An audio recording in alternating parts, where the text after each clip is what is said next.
राखी का त्योहार नजदीक आ रहा है और त्योहारों पर चीन की रौनक तो आपको पता ही है। लेकिन अब क्योंकि भारत का चीन के साथ गतिरोध है, तो फिर भारतीय त्योहारों पर चीन को बिल्कुल भी भारत बुलाने का मूड नहीं है और फिर भारत को आत्मनिर्भर बनाने की भी तो कोशिशें जारी हैं। इसलिए राखी से शुरू हो रहे फेस्टिवल सीजन से चीन को पूरी तरह से बॉयकॉट करने की प्लानिंग की जा रही है और इसके लिए confederation of all India traders ने दिल्ली सहित देश भर में भारतीय सामान हमारा अभियान के तहत चीनी सामान के बहिष्कार का राष्ट्रीय अभियान छेड़ा हुआ है।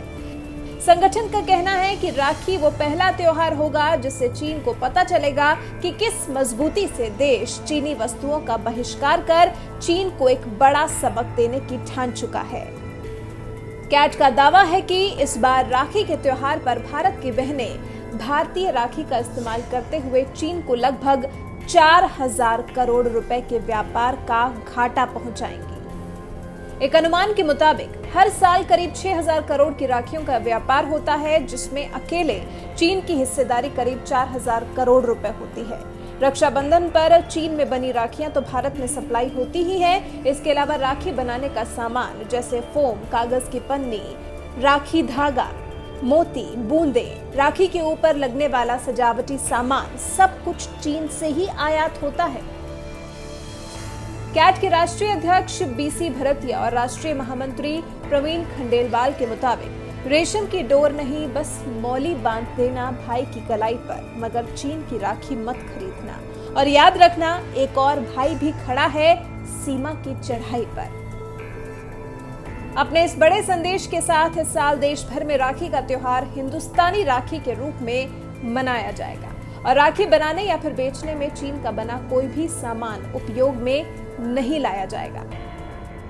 आगे उन्होंने बताया कि उनके इस अनूठे अभियान में दिल्ली सहित देश भर में कैट के व्यापारी नेता और महिला उद्यमी, आंगनबाड़ी तथा घरों में काम करने वाली एवं कच्ची बस्तियों में रहने वाली महिलाओं के हाथ की बनी राखियां बनवा रही हैं। 10 राखी के एक पैकेट के साथ रोली और चावल भी रख रही हैं और मिठाई के तौर पर एक पैकेट में मिश्री भी रखी जा रही है, साथ ही एक बहुत सुंदर राखी थाल भी।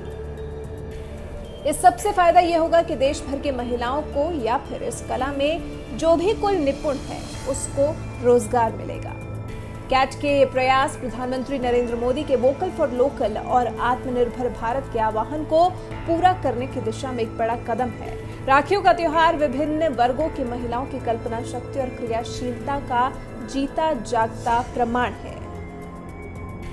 आपको बता दें, कैट ने अपनी इस पहल को सिर्फ देश की राजधानी दिल्ली तक ही सीमित नहीं रखा है, बल्कि नागपुर, भोपाल, ग्वालियर, सूरत, कानपुर, तिनसुकिया, गुवाहाटी, रायपुर, भुवनेश्वर, कोल्हापुर, जम्मू, बेंगलुरु, चेन्नई, हैदराबाद, पौंडीचेरी, मुंबई, अहमदाबाद, लखनऊ, वाराणसी, झांसी, इलाहाबाद आदि शहरों में भी फैलाया है, जहां से राखियां बनवाकर व्यापारियों को वितरित करने का काम शुरू कर दिया गया है। तो कुल मिलाकर इस राखी पर भारत होगा माला माल और चीन होगा कंगाल।